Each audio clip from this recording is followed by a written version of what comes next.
विराट जी, आपका तो नाम भी विराट और काम भी विराट। नमस्कार आप सर। दुबई में से आज समय निकाला और वहां तो ये खेल आपका बड़ा तनावपूर्ण रहता है। उसमें भी आपने और अपनी भागदौड़ भरी जिंदगी में अभी जो फिटनेस रूटीन फॉलो करते हैं, मैं जरूर चाहूंगा, देश भी जानना चाहेगा, क्योंकि नौजवान आपको आपकी हर गतिविधि को देखता है, ये आपको कैसे मदद करता है।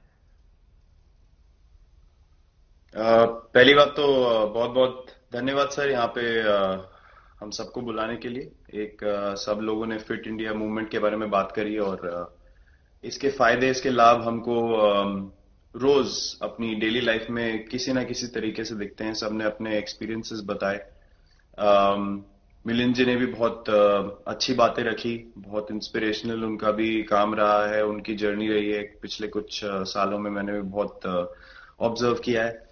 और मेरे खुद के एक्सपीरियंस में सर एक ट्रांजिशन एक्सपीरियंस करने को मिला मुझे कि जिस जिस पीढ़ी में हम खेलना शुरू हुए और जो उस समय खेल की हमारी डिमांड्स थी, वो बहुत तेजी से बदली एक समय के बाद।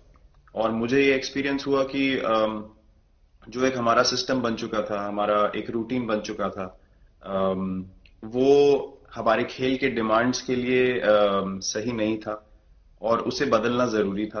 क्योंकि हमारा खेल बहुत तेजी से आगे बढ़ रहा था और मुझे ऐसा महसूस हुआ कि हम कुछ फिटनेस के पॉइंट ऑफ व्यू से पीछे छूट जा रहे थे। हमारी स्किल में कभी कोई प्रॉब्लम नहीं थी। तो एक स्वामी जी ने भी बात रखी, आपने भी बात करी, मिलिंद जी ने भी पहले बताया। एक जो सेल्फ रियलाइजेशन की बात है कि आपको खुद से रियलाइज हो कि मुझे क्या बदलना है अपने अंदर। तो मुझे वो एक समय पे खुद भी एक्सपीरियंस हुआ कि नहीं, फिटनेस जो है वो प्रायोरिटी होनी चाहिए। और अगर मैं आपको ऑनेस्टली बताऊं तो पहले खेल को अच्छा करने के लिए फिटनेस मैंने शुरू करी, लेकिन आज अगर प्रैक्टिस मिस भी हो जाए तो मुझे इतना खराब नहीं लगता। लेकिन अगर फिटनेस सेशन मेरा मिस हो जाए या एक्टिविटी मिस हो जाए तो मुझे ज्यादा खराब लगता है। तो इसके फायदे जो हैं तो सर वो सबसे पहले आपको ये जो नया मंत्र जगा, तो दिल्ली के छोले भटूरे का ही बहुत भुगतान हुआ होगा।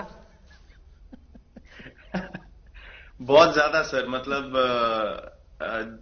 जो अभी हमने थोड़ी देर पहले बात करी कि हमारा जो नेटिव डाइट है, एक जिस रीजन से हम आते हैं उसका जो हम वो खाते हैं, उससे मैंने कभी एक्सपीरियंस नहीं किया कि हेल्थ इश्यूज हुए हो या किसी को कोई बीमारियों का सामना करना पड़ा हो। मेरी खुद के एक्सपीरियंस में मेरी नानी, मैंने बहुत समय तक देखा, इतनी ज्यादा उम्र में भी उनकी हेल्थ हमेशा ठीक रही। हमेशा उन्होंने घर का सिंपल खाना खाया। तो मैं जब पला बड़ा तो शहरी खाना, मतलब बहुत ज्यादा बाहर का खाना होता था। खेलने कूदने जाते थे तो आते जाते बहुत सारी चीजें ऐसी खा ली कि जो हेल्थ पॉइंट ऑफ व्यू से अच्छी नहीं है। तो डाइट का भी एक बहुत बड़ा कंट्रीब्यूशन था, जो डिसिप्लिन नहीं था। तो वो फिटनेस, फिजिकल फिटनेस और डाइट दोनों चेंज करना पड़ा सर। उसकी वजह से ही चेंजेस आने शुरू हुए। और मैं इस चीज से इसलिए रिलेट कर पाता हूं क्योंकि जैसे हमारे खेल में चेंजेस आए, आज की लाइफ की भी डिमांड्स बहुत ज्यादा हो गई हैं, बहुत हेक्टिक हो गई है लाइफ। तो अगर हम अपनी फिटनेस को उस पेस के साथ नहीं रखेंगे, सिंक में नहीं रखेंगे, तो हम पीछे छूटते चले जाएंगे। तो अगर हम लोग अपनी फिटनेस को नहीं इंप्रूव करते तो हमारे खेल में भी आज हम बहुत पीछे छूटते चले जाते हैं। क्योंकि आप सिर्फ अपनी स्किल पे डिपेंड नहीं कर सकते। आपका जो मेंटल स्ट्रेंथ है, वो आपका शरीर कितना तंदुरुस्त है और आपका दिमाग कितना तंदुरुस्त है, उस दोनों का एक कॉम्बिनेशन साथ में चलता है। तो अगर मेरा शरीर सपोर्ट नहीं कर रहा है जो मेरा दिमाग सोच रहा है, तो मैं जो करना चाहता हूं मैं नहीं कर पाऊंगा। तो मुझे आपके ये छोटे सामने छोटे कैलोरी चेंजेस। कम करने का भी तो चैलेंज रहता होगा और इतना बड़ा काम करने का भी चैलेंज रहता होगा। उसको कैसे हैंडल करते हैं। सर मैंने अभी जो अपने अनुभव में मैंने ये चीज एक्सपीरियंस करी है, वो ये है कि खाने के बीच में समय देना बहुत जरूरी है। हम लोग बहुत बार खाते हैं और फिर बड़ी मील के बाद वो छोटा पोटा खाते चले जाते हैं पूरा दिन। तो वो जो हमारा सिस्टम है, उसको कहीं प्रोसेस करने का मौका ही नहीं मिलता खाने को, और रात तक हम खाते चले जाते हैं। तो मैं जब छोटा भी था तो 11:30 12 बजे डिनर हो रहा है, उसके बाद मीठा खा के एकदम सो गए। कुछ एक्टिविटी नहीं, कुछ उसके बाद वॉक नहीं। तो आई थिंक ये छोटी छोटी चीजें जो है जो बहुत मैटर करती हैं कि आप अपने अंदर के सिस्टम को भी कितना समय दे रहे हैं उस खाने को प्रोसेस करने के लिए जो आप खा रहे हैं। तो उसके लिए अवेयरनेस बहुत जरूरी है कि आप किस वजह से कर रहे हैं। आप अपने आप को ओवरऑल फिट रखने के लिए कर रहे हैं या फिर सिर्फ वेट लॉस के लिए कर रहे हैं, जैसे अभी रुजुता जी ने बोला। तो प्रायोरिटी बहुत जरूरी है अपने दिमाग में कि आपकी इंटेंशन ठीक होनी चाहिए, फिर अकॉर्डिंगली आपके रिजल्ट्स भी वैसे ही आएंगे बाहर। मैंने सुना है कि इन दिनों टीम के लिए एक योयो टेस्ट हो रहा है। क्या ये कैप्टन को भी ये योयो टेस्ट करवाना पड़ता है कि आपको छुट्टी होती है? और योयो टेस्ट होता क्या है, क्या क्या करना पड़ता है?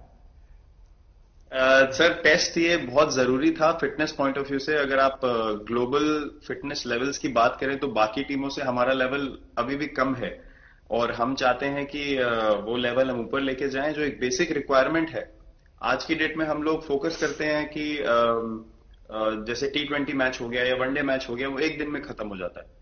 लेकिन अगर हम टेस्ट मैच की बात करें जो 5 दिन आपको खेलना है, हर शाम को आपको वापस जाना है, अगले दिन फ्रेश आना है, तो उस पॉइंट ऑफ व्यू से ये फिटनेस जो स्टैंडर्ड था वो बहुत जरूरी था। और मैं सबसे पहले मैं ही जाके भागता हूं, और ये कंडीशन है कि अगर मैं भी फेल हो जाऊंगा तो सिलेक्शन के लिए मैं भी अवेलेबल नहीं हूं। तो आई थिंक ये सिस्टम और ये कल्चर सेट करना बहुत जरूरी होता है।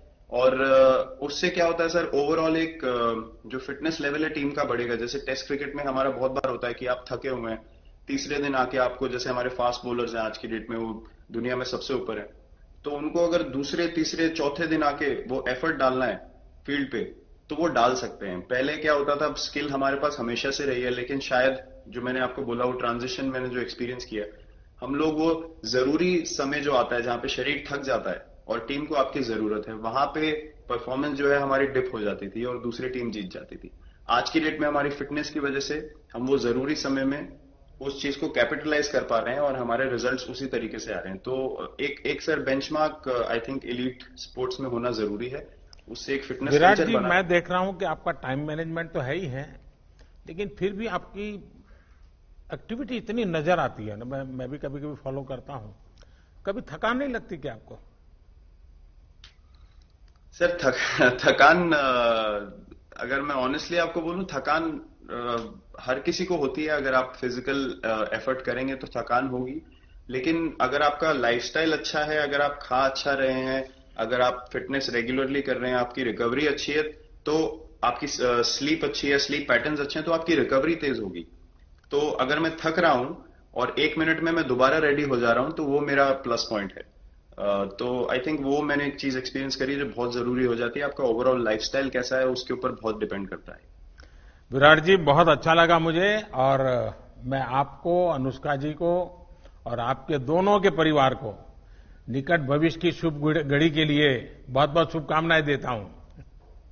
धन्यवाद sir, thank you so much.